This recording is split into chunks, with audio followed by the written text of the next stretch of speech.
Futurama comic, issue 57. It starts with Fry in the darkness wondering where he is because the last thing he remembers, he was playing Dodge the Wrench with Bender. Ideally, Bender only did that because he had the utmost faith in him to dodge those wrenches. Otherwise, his claim that he's his friend would ring hollow. Fry then wonders why he's back in 1999, and is smart enough to assume he's dreaming. He decides to play along and tries to get himself back into the cryogenic chamber. Then someone tells him it won't be this time, and he's being talked to by the space-time portal. I'm so confused. Why didn't this happen the first time he was sent to the future? I hope this really does turn out to all just be a dream, because that'd make more sense than this confusing nonsense.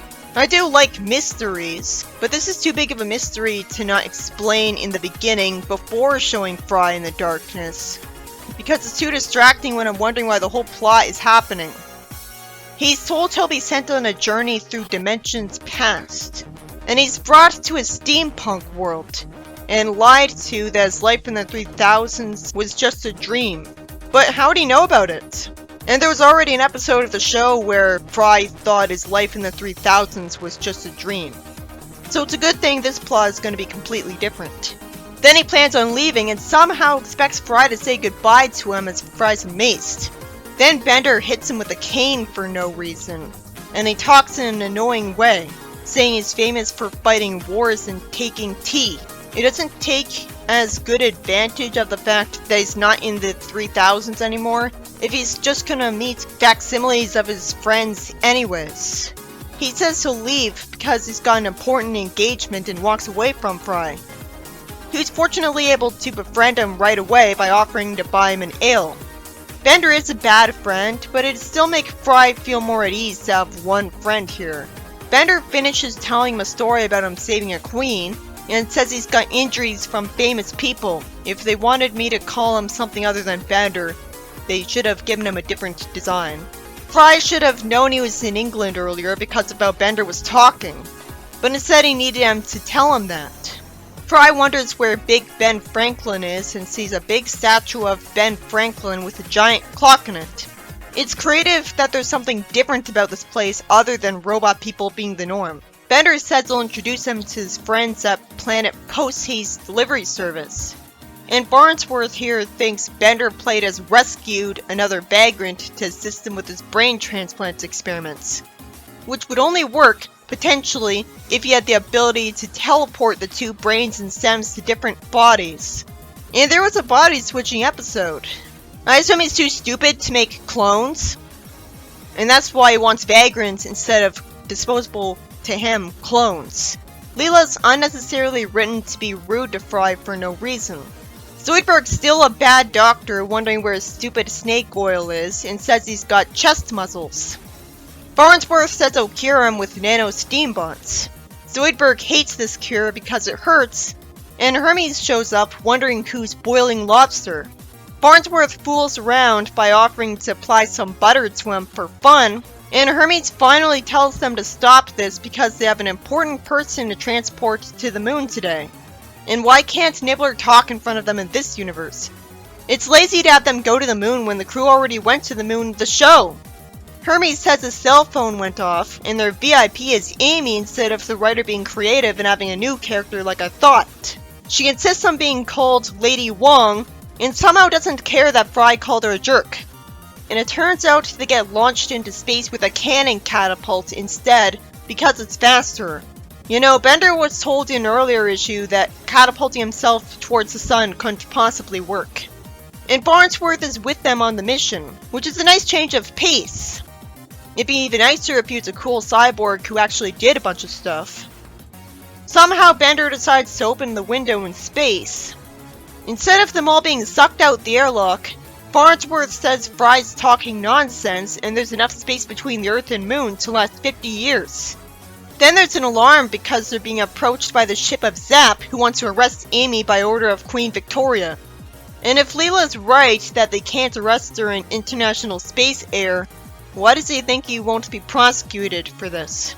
Leela tells Nibbler to load the cannon and be useful for once. So she can't think of him as just a pet, or she'd think he was too stupid to do this. and the dark matter gets fired at the ship. Kif reminds Zap that Zap traded their cannon to a junta on Mars for food, so Zap decides to retreat. Amy says she's not wanted, as I wonder why Zap won't tell the crew why she's a fugitive.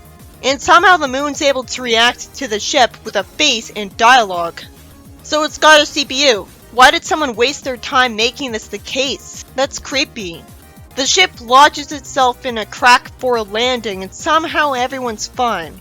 Maybe they're all kept from being thrown forwards and hurt by the rough landing by being levitated in place by anti-gravity. Amy wants to meet with the moon folk for a business license for one of her opium dens. Obviously, the idea of moon folk is stupid. A wizard would have to create them so that they would survive the lack of atmosphere, and would be more like androids who don't need to breathe. She's got dream emporiums across the known galaxy. So Amy's being used creatively, but everyone else is still boring. Do they even need to be here, if they're just going to be the same? If Farnsworth doesn't care what happens, it makes just as much sense for him to go with them on missions as to not go with them. But it'd still be nicer if we got to do a bunch of cool stuff.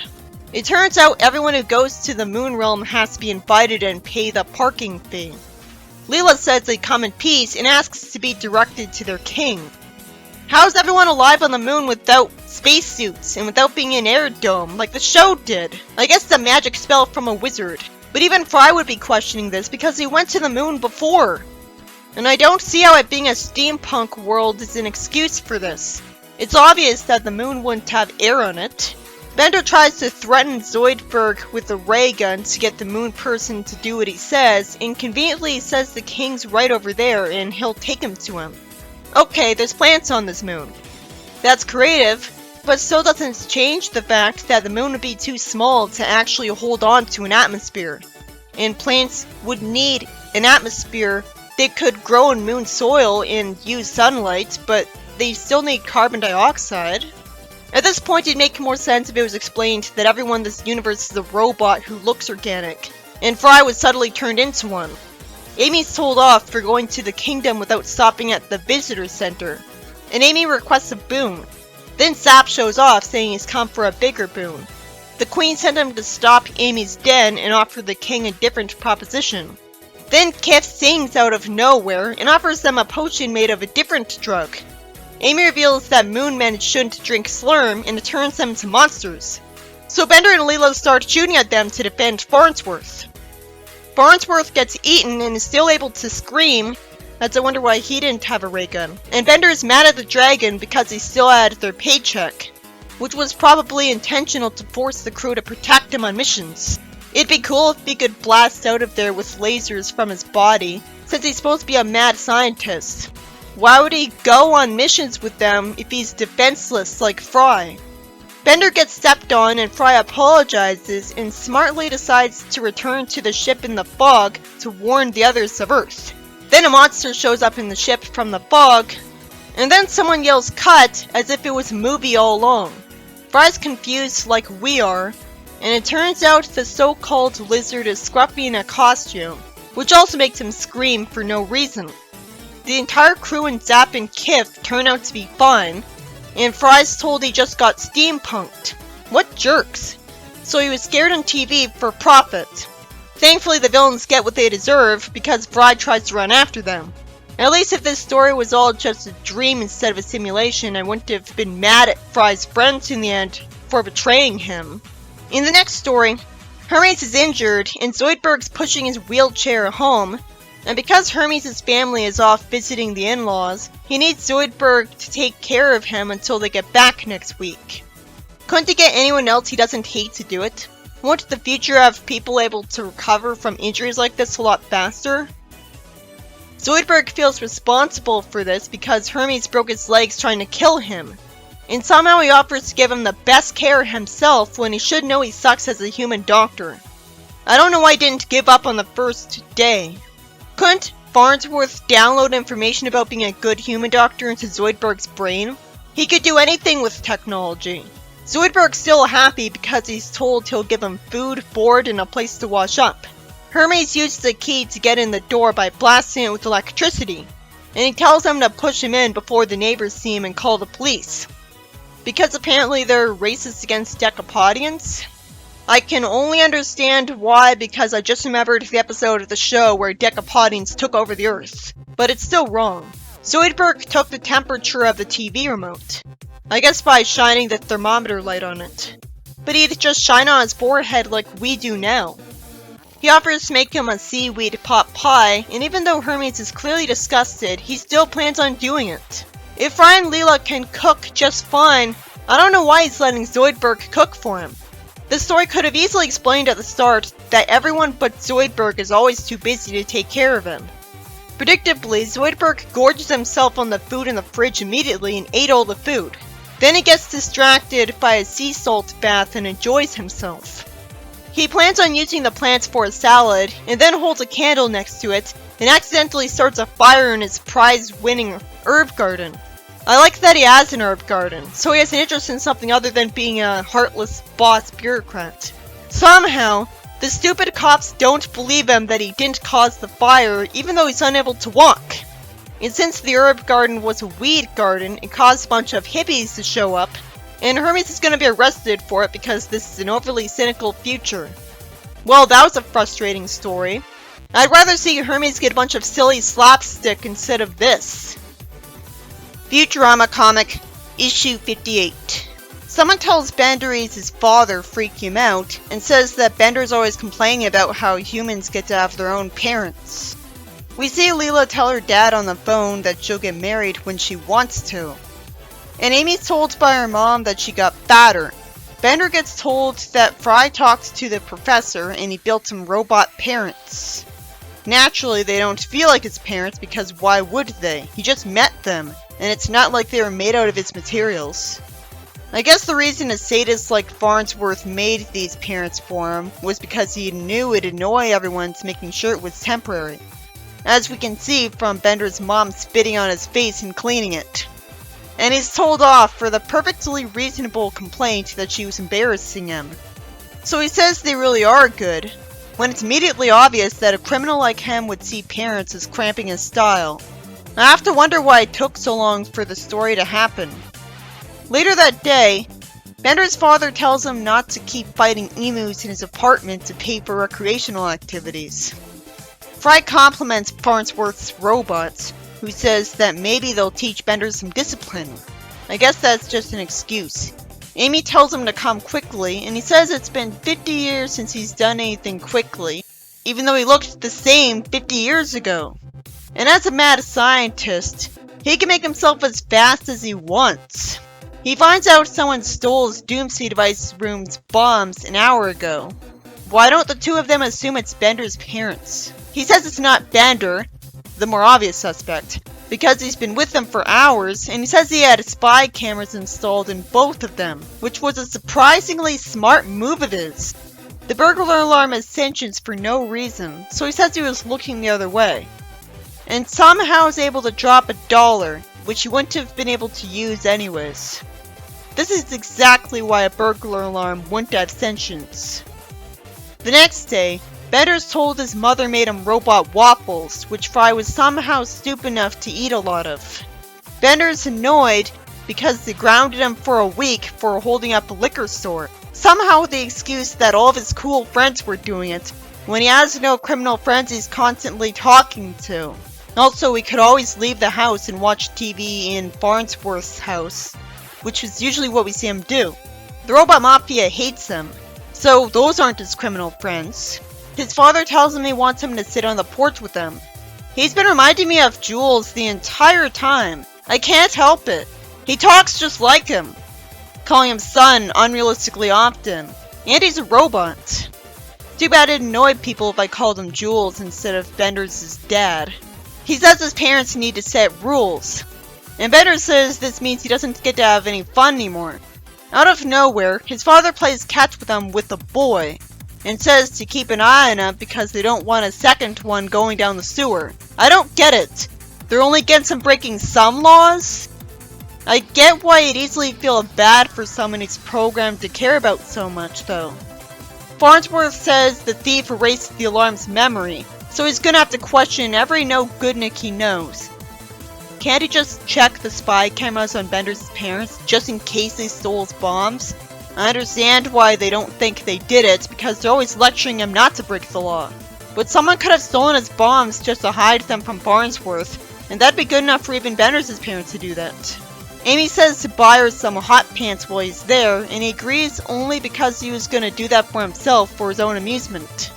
He pays at a toll booth, and he has to pay again because he paid the guy who was robbing the actual toll booth person. I really don't know why these robots are always shown eating metal. First off, the robot cannibals talk as if they're unique because they eat metal. But apparently that was a continuity error. In that universe that's the case, but everywhere else it's the norm. Okay, but even in modern times they've invented biomass-eating robots, so you'd think robots would be able to eat real food. They'd get jealous of humans and demand that feature. Farnsworth questions the Dawnbot at a restaurant, and Dawnbot is fortunately mature enough to protect him from Clamps because he admires Farnsworth's bravery. He feels insulted for being accused and doesn't even say he didn't do it, implying that he is guilty, as he says a lot of his associates shoot him, which is clearly an overreaction and incriminating. Farnsworth's offered a breadstick at least, but says no because he's on a diet, and the robot goons can't fire because he came in earlier and replaced the candles with Isaac Asimov rays. So now they have to obey the laws of robotics. Again, why aren't all the robots like this? I assume only Farnsworth can do this, because otherwise, that'd be made the case. He can make a killing selling this technology to people. I love how brilliant that was of him to do. He's told they don't know where his devices are, and again, he does something I like by apologizing for bothering them and giving them coupons for a free dessert as an apology, which was nice of him. It was smart of him to come prepared in case he was wrong. I really enjoy seeing him be surprisingly smart and nice for once, because usually he doesn't do anything. Bender and Fry aren't allowed to see a movie because it's too late and it's too racy. Why would Bender's mother think it matters if a robot stays up late? Wouldn't a robot not have to worry about getting as much sleep as everyone else? I can imagine he'd still have to get some rest, but not as much. Of course, Bender's not gonna humor a ridiculous order, so he tries to jump off the balcony holding Fry like an idiot. So thankfully his father shows up, and he can fly, which is cooler than Jules. He lets go of Fry and grounds Bender for a month. While I still feel bad for him, Bender's a criminal. And the whole concept of Fry having parents is hilarious. So I can't get too mad at them like Sabrina's aunts, because letting him go out would only lead them doing mischief. Somehow she thinks Fry's a bad influence that he shouldn't be allowed to spend time with anymore, with no evidence, and nothing but evidence that Bender's the evil one. And a robot's supposed to be more logical than that. Fortunately, Fry was hanging onto a ledge, so he didn't actually get hurt. Then Farnsworth asks Nixon where his bombs are, and while he's a logical suspect, asking him that question only risks getting him in trouble for revealing he made them. But Nixon doesn't react as if he's just learning about them, so I guess he reveals he makes them as a bargaining chip. He was brilliant enough to make a lie detector just in case, and finds out this is the one time Nixon mentioned that he's not a crook. Nixon's jar gets lasered because Cheney was cleaning his gums in the Oval Office again with his tiny robot arms. Why doesn't every head in a jar always have those arms? And again, he has no reason to ever get bankrupt. He has lie detectors.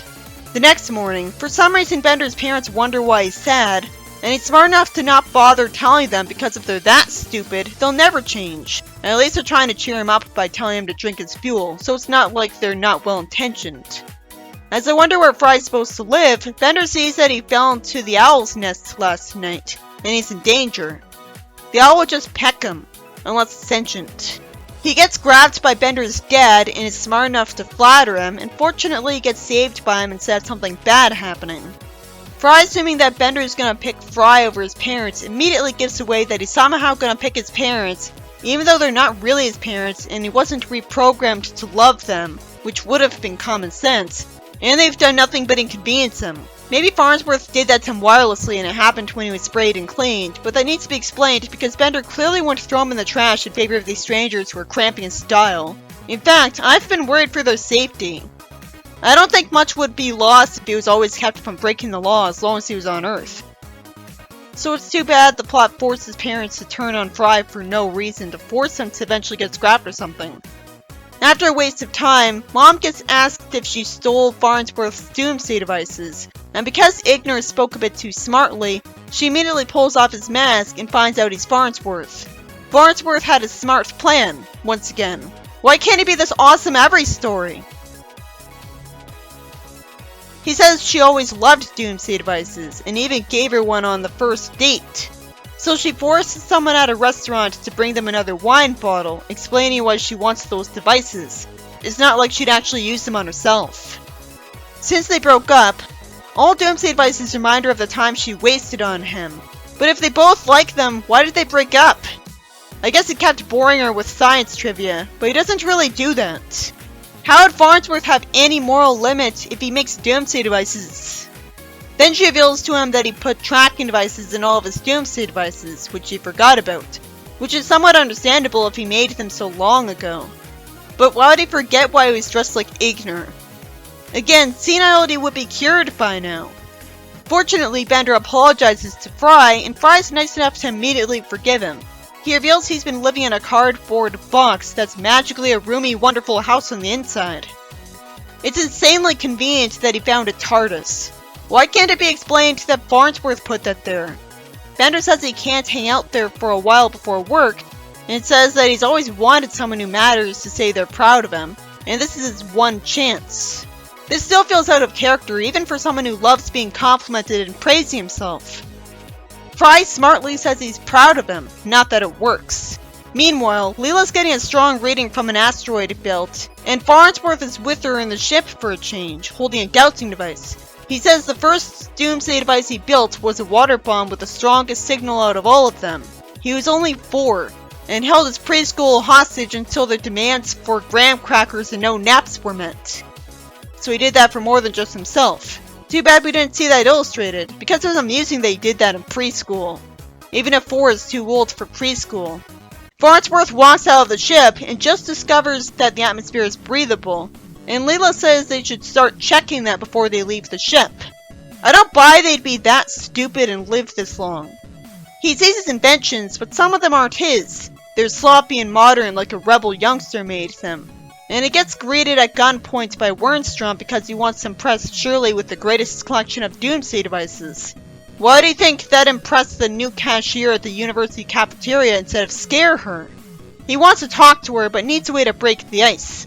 He reveals to the confusingly evil Wernstrom that his shoddy bombs don't have radiation shielding, so he's come down with gamma madness. But why bother explaining this?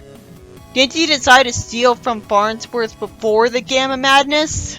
At least Wernstrom's a less predictable villain than the robot parents who would have tied the A and B plots together, or any of the other villains.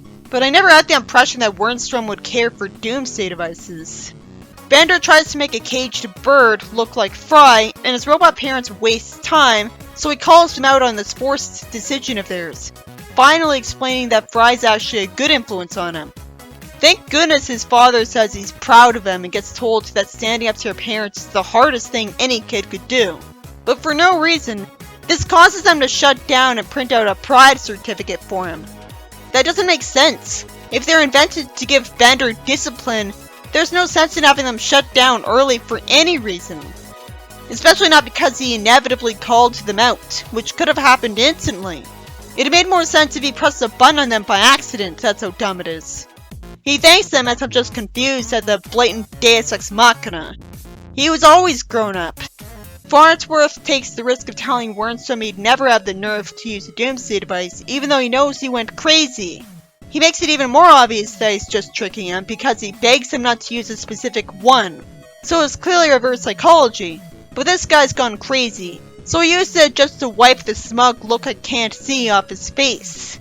Predictably, it doesn't go off because the blue one was only meant to destroy the explosive elements of the other doomsday devices. I guess he made it purely in case this would happen, no matter who would be the thief. So this is another brilliant moment of his that actually takes advantage of him being a genius. Also, I like that Wernstrom quoted Marvin the Martian there, and I assume it was by accident because he wouldn't feel like doing that for fun after his plan got ruined, right? Plus Marvin is really old as a character, so he shouldn't even know about that quote. He's splashed on because it doesn't work on the water bomb for no reason. But that bomb sucks if that's all it does. And the water loosened the ropes so Leela could escape. I don't like that there's a drop of water below Farnsworth's face that looks the same color as his skin at first. Sadly, we don't get to see Leela kick Wormstrom in the face, for some reason. Farnsworth thinks he's getting gamma madness too. And Fry goes home and calls Bender buddy. And Bender says the bird flew away after he somehow considered replacing him. It turns out Bender won't have to miss his parents because Farnsworth downloaded their personality chips into his cell phone. And he can talk to them anytime. But it makes sense that he won't, and even turns the ringer off, because all they ever did was restrict him. And it's not like he can hug them. This is kind of a sad ending. In the next story, we see Dr. Chihuahua get told that an alien has a stomach ache, and he saw that alien on the news last night. Someone had tried to leap from a building and landed on the blob's head, which probably was supposed to save him. Then we see some bank robbers run out of a bank and get threatened by cops, only to threaten the cops with a missile launcher that none of them had in their hands last panel. But this guy was always to the left of the cops off screen. One of the missiles headed towards the blob, and then hours later, a lion broke past the door of his cage because somehow the door sucked 1,000 years from now. The lion jumped into the blob while he was talking to a kid, and the doctor somehow confuses them when he says he saved their lives. The doctor assumes he did it all on purpose with no evidence, and how are any of those good deeds selfless? He'd get praise, so that's something in it for him.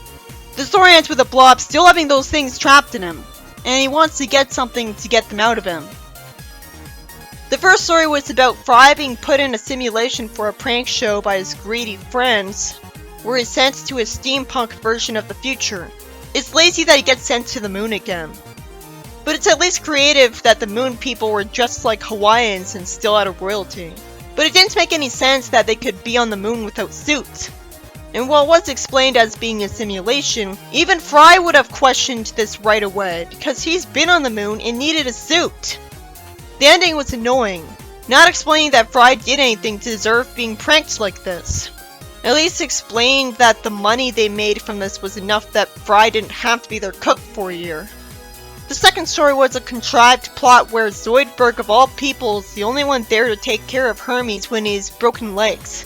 And he gets distracted, gorging himself, takes a bath, and starts a fire in the herb garden, which somehow gets Hermes arrested and not him. That sucked.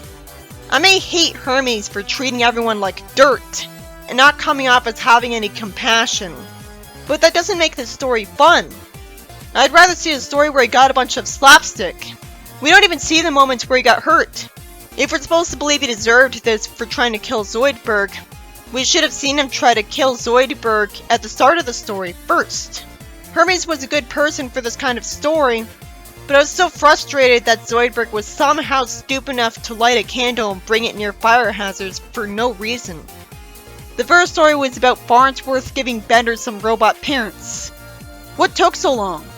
And conveniently accepts them as such, even though they aren't made from his materials and aren't even made from the things he claims to be his parents, like the can opener. Uncharacteristically, Bender puts up with them all story because he wants people who matter to say they're proud of him. But why would they matter to him, and not everyone else? They're not really his parents. It's forced that they thought Fry was a bad influence on him morally and kept them from him. That was forced to happen so Bender could stand up to them and get them to inexplicably shut down. And at least Bender tried to avoid being forced not to watch a movie, and it's cool that one of them can fly. I definitely like the plot with Farnsworth a lot better. He's constantly getting unexpected moments of brilliance so he can get the answers from his enemies to find out he stole his doomsday devices.